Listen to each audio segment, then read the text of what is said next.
كوكو بنات، كي دايرين؟ لاباس عليكم؟ نتمنى تكونوا بخير وعلى خير، كما الصحه والعافيه. معكم لطيفه من قناه بيوتي باي لطيفه، فيديو جديد على القناه وبمنتوج جديد. اليوم جيت طلعت عليكم بعد واحد الغيبه طويله على القناه، غير سمحوا لي وصافي. المهم جيت اليوم نشارك معكم هاد الصباغه هذه ديال الشعر. هذه صباغه اسود مزرق، يعني ماشي كحله، المهم كحله، هي زرقاء زرقاء. هي صباغة ديال الشعر. اش غادي نقول لكم؟ أن هي كتجي البوطة بحال هكا كما كتشوفوها. كتجي بحال هكا، كيكون فيها الملون، وكيكون فيها هذاك واحد الماء ديالها لداخل، وكيجي معاه حتى الليغاد ديالها. وهذاك ديال الشعر، ديال الترطيب ديال الشعر اللي كيكون مورا الصباغة. هاد الصباغة سميتها ستيليز. كما كتشوفوا كتجي هادو اللي وريت لكم، وكيجي معاه حتى هاد الكتالوج كيوريك طريقة الاستعمال، كيفاش تستعمليها، كيفاش تخلطيها، شحال المدة اللي غتخليها في شعرك، وشنو الاضرار اللي فيها وشنو اللي ما فيهاش. فهمتوا؟ يعني قبل ما تستعملوا اي صباغه، دائما كما كنقولها لكم دائما، الحمد لله، خاصكم تحركوا واحد شويه، وتستعملوه هو الأول الجهة ديال العنق ديالكم من اللور، وتشوفوا، ولا من مورا الودن ديالكم، وتشوفوا ياك ما عندكم حساسية مع هاد الصباغة هادي. إلا دارت لكم حساسية فعنساوها بلا ما ديروها وما تستعملوهاش لشعركم. إلا ما دارت لكم والو، غادي تخلطوا الصباغة كاملة في شي بواط، وغادي تخلطوا هو الأول هاد الجعبة هادي الأولى اللي فيها 50 مليلتر. تحلوها وتعصروها مزيان، اللي مكتوب فيها A1. من بعد غادي تزيدوا ليها هذيك العبوة هذاك اللي فيها داك، اللي كيبين اللون نيت مزيان، اللي سميتو AB. صافي كتعصروه حتى هو مزيان، حتى هذاك راه ضروري مهم، ضروري تستعملوه وتخلطوهم بجوج باش يعطيكم النتيجة اللي نتوما باغيينها، واللي نتوما اللي باغيين تلقاوها في الشعر ديالكم. راه حتى هو فيه 50 مليلتر، وهو كيعزز اللون. يعني اللون اللي بغيتيه الا زدتي هاد العبوه هذه كيعطيك داك اللون اللي بغيتي، يعني فهمتي؟ يعني ما المهم نتمنى انا الشرح ديالي يكون واصلكم. صافي غادي تخلطوها مزيان مزيان في العبوه ديالكم كما قلت لكم. قبل من ذلك غادي، حيت الصباغه عندنا كحله، غادي تلبسوا الليغات ديالكم. راه جايه هذيك العبوه لهيه، راه فيها الليغات ديالكم. هاد الصباغه هادي صباغه صنع فرنسي. كما كتشوفوا راه كلشي مكتوب هنا في الكتالوج، وكاتبين حتى شكون الاطباء اللي نصحوا بها، وشكون اللي بحال هاد فرانك قال لك راه ننصح بها وراه زوينه وكتبقى واحد المده طويله في الشعر ديالكم. يعني غير زعموا عليها وردوا عليا الخبار. هنا كاتبين لكم كاع الاستخدامات اللي كاين، اللي غادي ديروا بها. كاتبينهم بالعربيه وبالفرنسي بالنسبه للناس اللي المهم بالعربيه وفرنسي.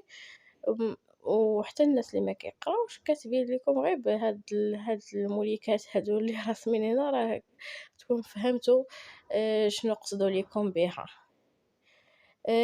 كذلك كما قلت لكم الصباغة كحلة ياكو، يعني صباغة كحلة ضروري تلبسوا الليغات قبل ما نديرو الصباغة ديالنا للشعر ديالنا البنات. غادي ندهنوا الجبهة ديالنا، الودنين بفازلين، مورا شعرنا فازلين باش ما يلصقش لينا الصباغة الكحلة وما تبغيش تحيد لينا من الجلدة. اتفقنا؟ نلبسوا الليغات ديالنا ونعقدوهم مزيان باش ما يدخلش لينا ديك الصباغة اليدين، حيت الصباغة الكحلة ما كتبغيش تحيد. شنو تاني؟ كما كاتبين هنايا قاع الارشادات المهمه، راه كاتبينها، وتعليمات السلامه، ان هذه ما تحطاش عند الدراري الصغار، وما خاص تقيسيها لعينيك، وما خاصكيش الصباغه ديرها لحجبانك ولا شفارك، لا ثم لا. الا وصلت لك لعينيك خاصك تغسلي بالماء وديري كريم ديالك باش ما يضركش في العينين ديالك. هاد الصباغة هادي تساوي 30 درهم عند مالي المكياج، 30 درهم. اش غادي نقول لكم، انا صبغت بها دابا تقريبا واحد الاسبوع. مهم صافا يعني مزيانه، ولكن واش كتبقى مده طويله هاد الصباغه ولا ما كتبقاش، داكشي على حساب الدوش ديالك، واش كتاخدي دوش كل نهار ولا ياك ولا لا، فهمتوا؟ يعني على حسب غسيل الشعر بزاف. الناس اللي كياخدوا دوش كل نهار بحالي فراه سميتو اش غادي نقول لكم، يعني راه ما كتبقاش واحد المده طويله بسبب شامبوان وأبخي شامبوان وهذا الديميلور، يعني راه ما كيبقاش مدة طويلة، فهمتوا؟ كما قلت لكم، وغادي تهزوا وغادي ديروا تفرقوا شعركم، تفرقوا شعركم بحال إلا بغيتو تصايبوه، وغادي تشدو خصلة بخصلة، وغادي تهزو شوية وديروه للشعر ديالكم حتى يتشرب تبقاو تحكوه يعني تدخلوا هداك المنتوج وهداك البروداكت تدخلوه في الشعر ديالكم حتى كيتشربوا الشعر ديالنا، اتفقنا؟ ونمشي خصلة بخصلة خصلة بخصلة خصلة بخصلة حتى كنكمل الشعر ديالي كامل، ومن بعد نجمعو وندير ليه سولوفان ولا ندير ليه سولوفان وبابي ألومنيوم باش الزغبة تشرب هداك البرودوي بزربة.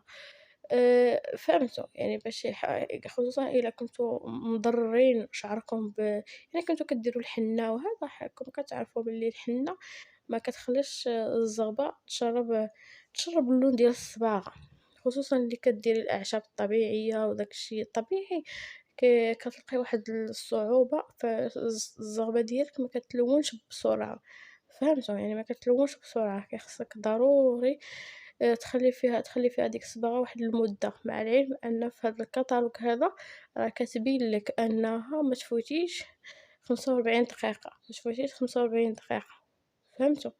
المهم هنا راه قاع تعليمات الاستخدام، النصائح الاختصاصيين ديال اللي يشكروا هاد الصباغة، النصائح اللي عطاو، كلشي كتلقاو في الكتالوج كلشي مكتوب، فخدي غير شوية الوقت وقراي داك الكتالوج وراه غادي تلقاي، فهمتِ؟ يعني غادي تفهمي يعني وتشوفي واش صالحة لك ولا ما صالحة لك.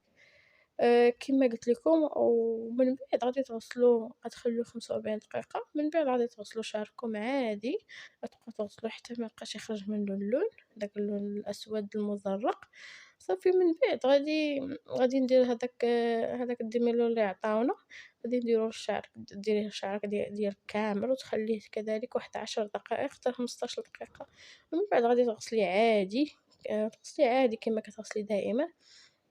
وصافي وتخرجي ونشفي شعرك وبالصحة والراحة، ديك الساعة كتلقاي داك اللون كيعجبك، أنا بعدا عجبني داك اللون، كيعجبك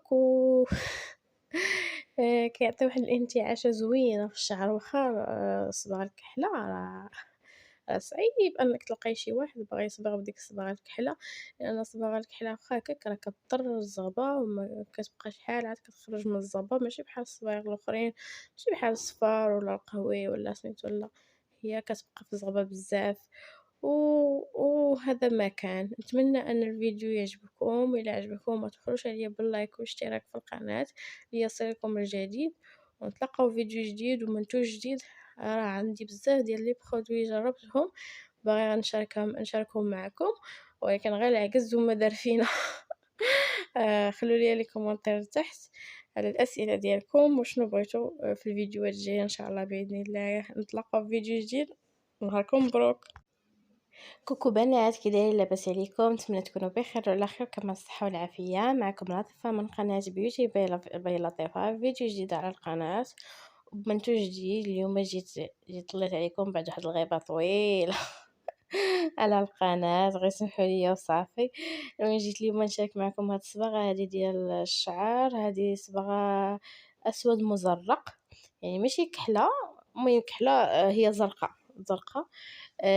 هي صباغة ديال الشعر. اش غادي نقول لكم، أن هي كتجي البوطة بحال هكا كما كتشوفوها، كتجي بحال هكا، كيكون فيها الملون، كيكون فيها هذاك واحد الماء ديالها لداخل، وكيجي معاه حتى الليغال ديالها، وهذاك ديال الشعر، ديال الترطيب ديال الشعر اللي كيكون مورا الصباغة. هاد الصباغة سميتها ستيليز.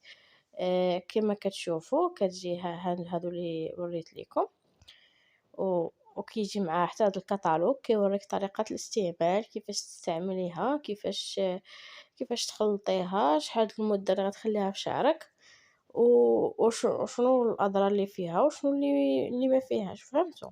يعني قبل ما تستعملوا أي صباغة دائمًا كما كنقولها لكم دائمًا، الحمد لله خاصكم تحركوا واحد شوية، وتستعملوه هو الأول الجهة ديال العنق ديالكم من اللور، وتشوفوا ولا من مورا الودن ديالكم، وتشوفوا ياك ما عندكم حساسية مع هاد الصباغة هادي. إلا دارت لكم حساسية فغنساوها بلا ما ديروها وما تستعملوهاش لشعركم.